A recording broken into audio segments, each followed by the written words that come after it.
नमस्कार दोस्तों, मैं रत्ना सिंह क्रैक हिंदी एग्जाम में आपका स्वागत करती हूँ।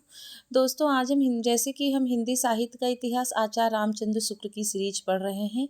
आज हम पढ़ेंगे प्रकरण 4, उनकी फुटकल जो रचनाएं हैं वो हम पढ़ेंगे। बाकी प्रकरण 3 के क्वेश्चन हम कर लिए थे पिछले के वीडियो में। तो आज हम हिंदी साहित्य का इतिहास आचार्य रामचंद्र शुक्ल का प्रकरण 4 फुटकल रचनाओं के बारे में जानेंगे और उनसे जो क्वेश्चन बन रहे हैं उनको देखते हैं। जो जितने भी इस फुटकल रचनाएं वैसे बहुत बड़ा नहीं है इनका, बहुत छोटा सा रचनाएं हैं इनकी। तो जो इम्पोर्टेंट क्वेश्चन है वो हमने यहाँ पे लिया है। तो हम शुरू करते हैं आज का पहला क्वेश्चन। किसकी अपेक्षा खुसरो का ध्यान बोलचाल की भाषा की ओर अधिक था? मतलब किस ऐसे कौन से कवि हैं उनकी अपेक्षा खुसरो का ध्यान बोलचाल की भाषा की ओर अधिक था? तो कबीर का ध्यान जो था वो खुसरो कबीर की अपेक्षा खुसरो का ध्यान बोलचाल की भाषा की ओर अधिक था। क्लियर हो गया। आगे का क्वेश्चन है, अमीर खुसरो के साहित्य का क्या लक्ष्य था? तो अमीर खुसरो के साहित्य का क्या लक्ष्य था? उनका लक्ष्य था जनता का मनोरंजन करना। ये क्वेश्चन आया पिछली टीजीटी पीजीटी के जो पेपर हुए थे उसमें आया था ये क्वेश्चन। तो आगे देखते हैं, विद्यापति को उनकी किस रचना के कारण मैथिल कोकिल की संज्ञा दी जाती है? विद्यापति को उनकी किस रचना के कारण मैथिल कोकिल की संज्ञा दी जाती है? तो पदावली रचना जो है विद्यापति की, उनके कारण मैथिल कोकिल की संज्ञा दी जाती है। किसको? विद्यापति को। ये क्वेश्चन भी पूछा गया है कि मैथिल कोकिल की संज्ञा किसको दी जाती है? तो विद्यापति को। किस रचना में? उनके पदावली में। अब पदावली में किसका वर्णन हुआ है? राधा कृष्ण का वर्णन हुआ है, जिसमें राधा कृष्ण ही नायक और नायिका हैं। आगे का क्वेश्चन, जैसे पुराना चावल ही बड़े आदमियों के खाने योग्य समझा जाता है, वैसे ही अपने समय से कुछ पुरानी पड़ी हुई परंपरा के गौरव से युक्त भाषा ही पुस्तक रचने वालों के व्यवहार योग्य समझी जाती है। ये किसने कहा है? मतलब क्या कहा गया है कि जैसे पुराना चावल ही बड़े आदमियों के खाने योग्य समझा जाता है। जैसे अगर चावल जब पुराना होता है तभी वो, अगर हम उसको पकाएं तो उसका स्वाद अच्छा होता है। अभी नया चावल जैसे होता है तो अगर हम उसको बनाएंगे तो गीला गीला सा चिपचिपा सा होगा, जो खाने में भी अच्छा नहीं होता है।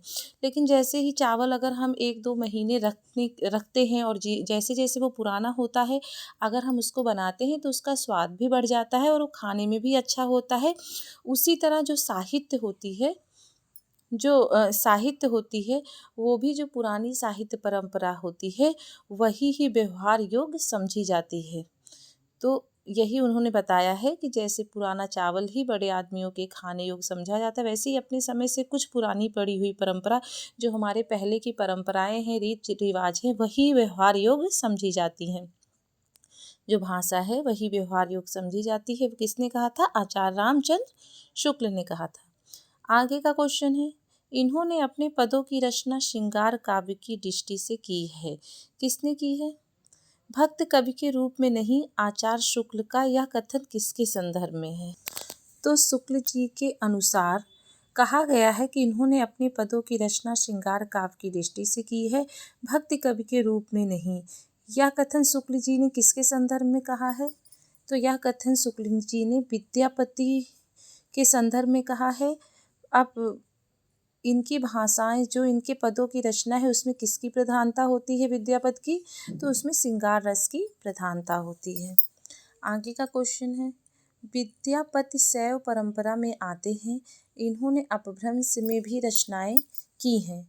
विद्यापति संवत 1460 में तिरहुत के राजा शिव सिंह के आश्रम में थे। ये इनके इम्पोर्टेंट टॉपिक है। किसके बारे में? विद्यापति के बारे में, कि विद्यापति की जो रचना है वो श्रृंगार रस की प्रधानता है इसमें। विद्यापति शैव परंपरा में आते हैं, इन्होंने अपभ्रंश में भी रचनाएं की हैं। विद्यापति संवत 1460 में कहाँ के आश्रम में रहते थे? तिरहुत के राजा शिव सिंह के आश्रम में रहते थे। तो ये विद्यापति के बारे में कुछ इम्पोर्टेंट टॉपिक है। आगे शुरू करते हैं। मोरा जोबना नवेल रा भयो है गुलाल किसकी पंक्ति है? तो मोरा जोबना नवेल रा भयो है गुलाल, ये खुसरो की पंक्ति है। अमीर खुसरो का पूरा नाम क्या है? अबुल यमुनुद्दीन खुसरो था। अमीर खुसरो का पूरा नाम भी पूछा जाता है क्वेश्चन में, तो उनका क्या आंसर है? अबुल यमुनुद्दीन खुसरो था। तो ये यहाँ तक के क्वेश्चन क्लियर हो गए। आप चाहें तो इसको नोट डाउन करते हुए चल सकते हैं। ये परीक्षाओं की दृष्टि से बहुत ही महत्वपूर्ण क्वेश्चन है। ये मेरे अपने नोट्स हैं जो मैं आप तक पहुँचा रही हूँ। अगर वीडियो आपको पसंद आता है तो प्लीज़ चैनल को लाइक शेयर सब्सक्राइब ज़रूर कर दीजिएगा। आगे शुरू करते हैं।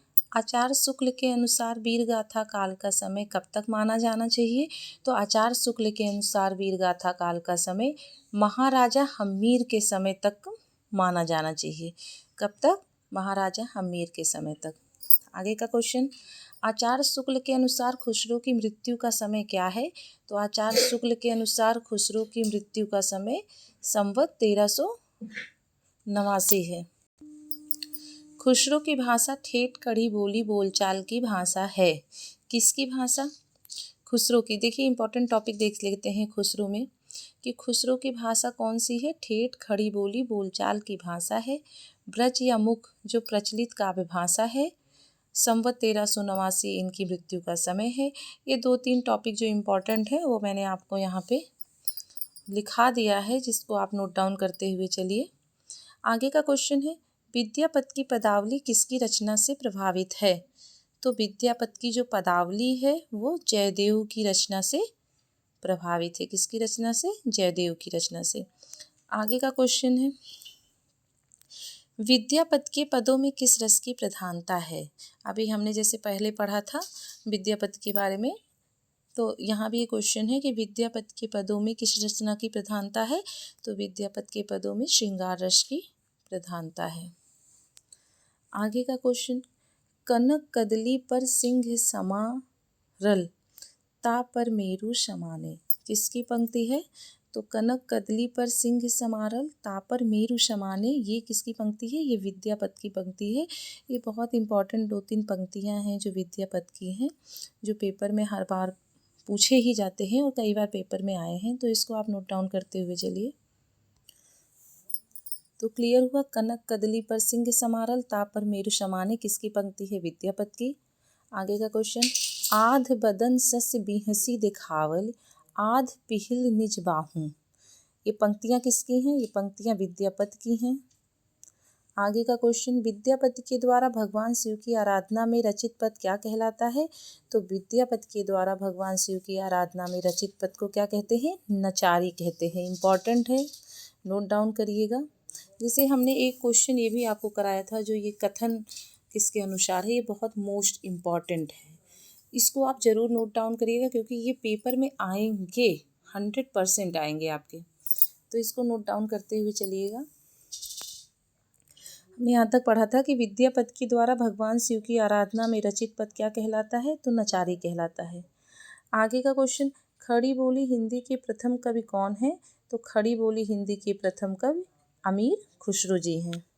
ये प्रकरण 4 से हमने आज 21 क्वेश्चन लिया है जो इम्पॉर्टेंट है, इसीलिए मैंने सारे ही क्वेश्चन को कवर कर लिया है। तो आगे शुरू करते हैं। आचार्य हजारी प्रसाद द्विवेदी ने विद्यापति की रचना जो कीर्तिलता है वो किस संवाद में रचित है? हजारी प्रसाद द्विवेदी ने विद्यापति की रचना कीर्तिलता को किस संवाद में रचित माना है?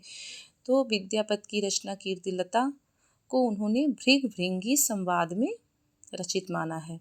आगे का क्वेश्चन, विद्यापति ने अपनी रचना कीर्तिलता को क्या कहा है? विद्यापति ने अपनी रचना कीर्तिलता को क्या कहा है? तो उन्होंने कहाड़ी कहा है अपनी रचना कीर्तिलता को।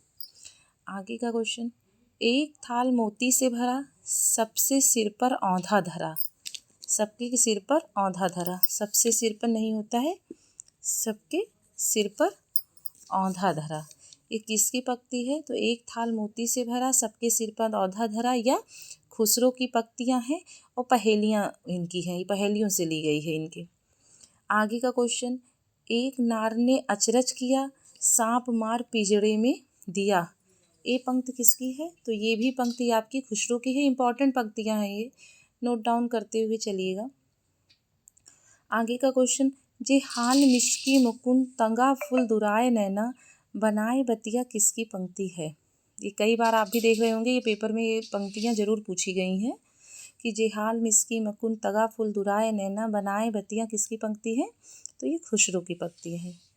पश्चिम की बोलचाल गीत मुख प्रचलित पद आदि का नमूना जिस प्रकार हम खुसरो की कृति में पाते हैं, उसी प्रकार हम पूरब का नमूना किसकी कृति में पाते हैं? इस क्वेश्चन का आंसर बताइए। क्या पूछा गया है?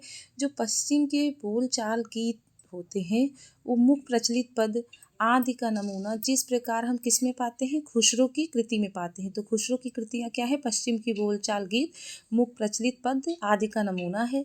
तो उसी प्रकार हम पूरब का नमूना किसकी कृति में पाते हैं? तो विद्यापति की पदावली में पाते हैं। पूरब का नमूना विद्यापति की पदावली में और पश्चिम का नमूना खुसरो की कृति में। क्लियर हुआ? आगे का क्वेश्चन, किसने बिहारी और मैथिली बोली को मागधी से निकलने के कारण हिंदी से अलग माना है? इम्पॉर्टेंट क्वेश्चन है। किसने बिहारी और मैथिली बोली को मागधी से निकलने के कारण हिंदी से अलग माना है? तो जॉर्ज ग्रियर्सन हैं, वो बिहारी और मैथिली बोली को मागधी से निकलने के कारण हिंदी से अलग माने हैं, जॉर्ज ग्रियर्सन। और किसके अनुसार माने हैं ये भी पूछ सकता है, तो शुक्ल जी के अनुसार माने हैं। तो ये आपके प्रकरण 4 के आज 21 क्वेश्चन हमने कराया है। यहाँ पे आपका प्रकरण 4 ख़त्म हो जाता है, समाप्त हो जाता है। बहुत ही इम्पॉर्टेंट टॉपिक है ये, आप नोट डाउन करते हुए चलिएगा, आपका रिवीजन भी होता जा रहा है। आगे का वीडियो हम फिर कल लेके आएंगे। अगर वीडियो पसंद आ रहा है तो प्लीज़ चैनल को लाइक शेयर सब्सक्राइब ज़रूर कर दीजिएगा। तब तक के लिए नमस्कार।